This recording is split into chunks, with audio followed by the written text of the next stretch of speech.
This exhibition at the Queen's Gallery at Buckingham Palace is a strange slice of life. It isn't an overview of Japanese art and artefacts through the centuries.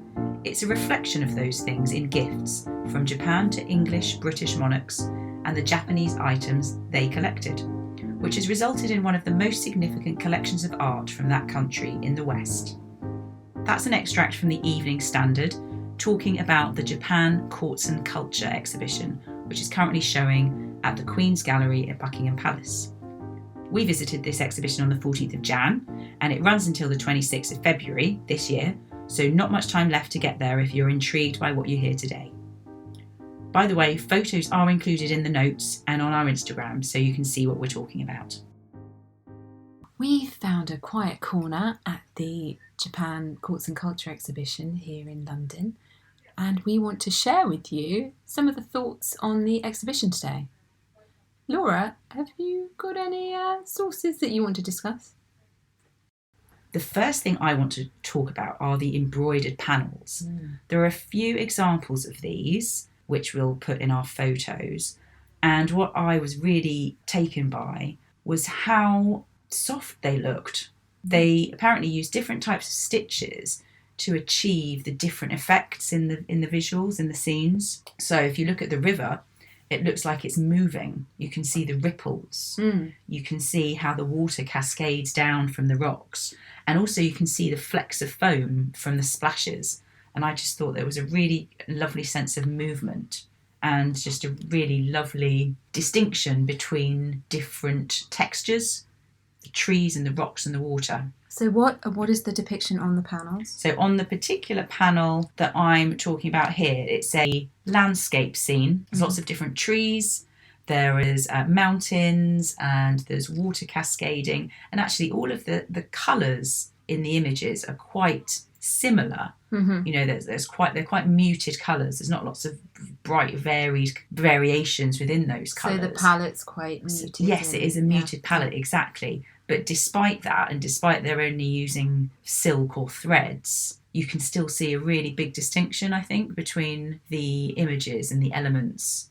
There were a few other examples as well. There was some with some birds on, a peacock at one stage. They were all beautiful. Some of them had more colours in them than others. But with all of them, you just got this sense of how soft. You just wanted to reach out and touch them. Actually, what I wanted to do, if I'm honest, is put my face on them. But I thought that's probably not appropriate museum-esque. I really did just want to rub my cheek on these screens, but I didn't. You'll be pleased to know. And you probably noticed that I didn't because I was with you. But Nora has been led away by an attendant at the gallery. Lady arrested at the Queen's Gallery for rubbing her face on silken screens. So is it the 3D effect that you appreciate with these panels that they're creating? Yes. Yeah, the 3D, and it just looks so soft and so... You were really sold on this. I really was. Softness. Smooth. Yeah. Like galaxy chocolate. Like silk. Yeah, like silk. Which it is. Wouldn't you know? What was your favourite exhibit then? So my favourite exhibit today has to be the selection of samurai armour that is on show. Nice. There are a few elements of it that when you get the little description underneath, and I think it's just things I've never thought about before. Oh, like what? So with regard to this armour, I don't know if you've ever seen samurai armour before, but you can look at it on our photos on our Instagram. It's tied up armour, so it ties on the right hand side of the body and it wraps around the body. It's tiny little lacquered metal coated plates which are laced together to overlap, so you get the flexibility with it, and then it really does up quickly under the right hand side. That's my left. Hang on, here's my right. Sorry, I was just pointing to Laura. This is my right hand side. I do know my left and right sometimes. It's lightweight, it's flexible, it's quick to put on because you and then do it up at the side with It looks really cumbersome though. It looks cumbersome, but I don't think it is. And it's got these lovely elements to it. On the back plate, I presume is what it's called, there is a mount for a banner to be inserted. So you could have your family crest on a stick. Essentially, you've got this like little hole in the back, Yeah. and you put a stick in it with your family crest flag at the top. Okay. So you're running around in your arm and you've got a stick on your back, which is fantastic, but because it shows people which side you're Who on. you are, yeah. So your friends won't kill you. So your friends won't kill you. Also, if people did want to kill you, you're really advertising that. Literally, aren't you? you've got Hi. you've got a mark on your back. Yeah. You think it looks cumbersome, but lightweight, overlapping lacquered metal, very, very quick to put on. I think we've got this image in our head of Henry VIII walking around in this plate. The plate armour. The plate armour. But apparently that was just a Hollywood construct because armour was really, really super flexible. But when they shot those first Hollywood films of Henry VIII and, you know, the Tudors and things like that, the props department made this big plate armour that nobody could walk around in. So they look like they're waddling around and there was no flexibility to it, when in reality it was super, super flexible. Well, that makes more sense given what they had to do, you know, walking, riding, being in a battle. Exactly. You don't want to walk around like Tin Man, do you? That's not going to get you anywhere. True. So the second point, they had a hole in the helmet for your top knot to go through because samurai hairdos had a lovely little top knot. I love that. That is great. Isn't that cool? They've accommodated hairdos. Yeah.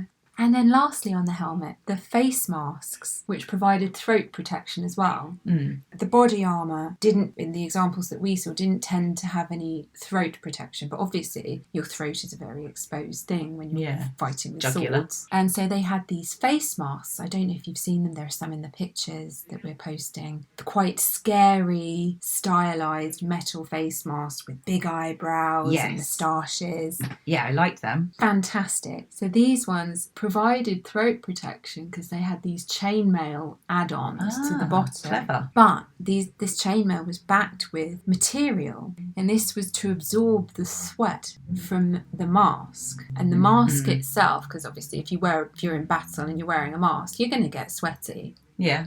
And the mask itself had a little drainage hole in the chin so that your sweat would drain through the little hole and then collect in your throat guard material and be mopped up there. Well, that's very practical because you don't want to compromise I suppose you could compromise your vision. If sweat gets in your eyes, it hurts, doesn't it? You know, it's salty. Yeah. And then you wouldn't be able to see properly. I hate wearing hairbands because they make my head hot. I don't understand. I don't think you'd fare well in in battle. In battle. You may have already known that.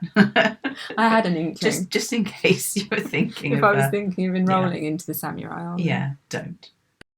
We've got a third item from the exhibit to talk about.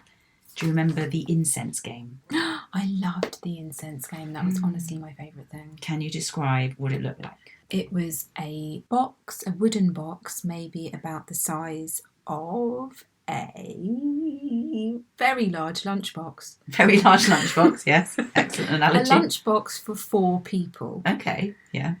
A typewriter.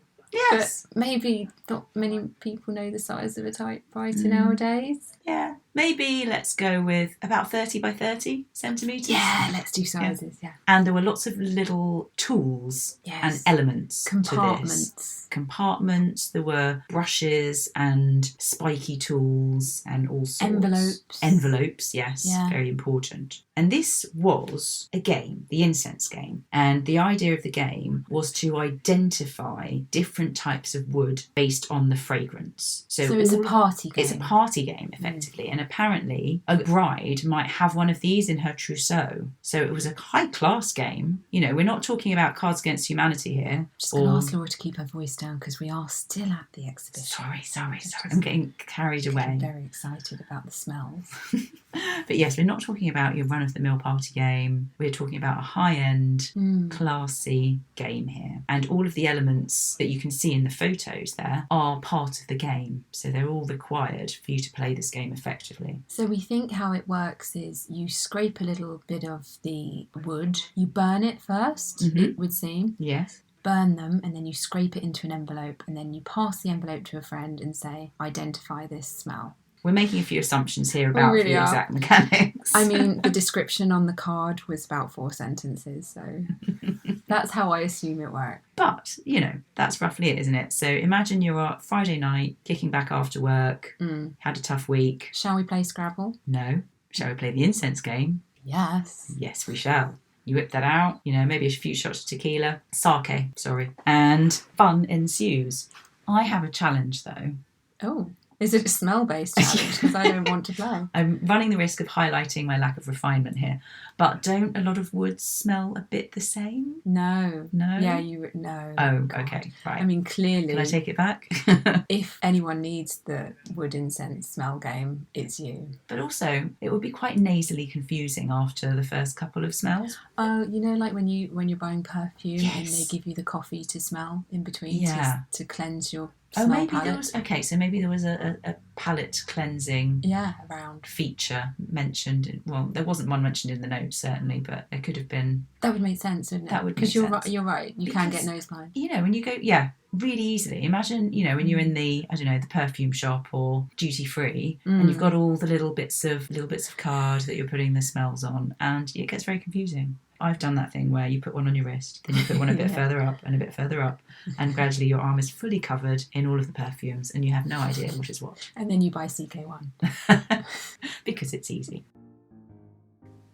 We hope you enjoyed today's bonus episode from the Japan Courts and Culture exhibition. You can find us on Instagram under Sistery History. Whenever we go to a site or exhibition, we will be recording these little bonus episodes, so please do look out for them.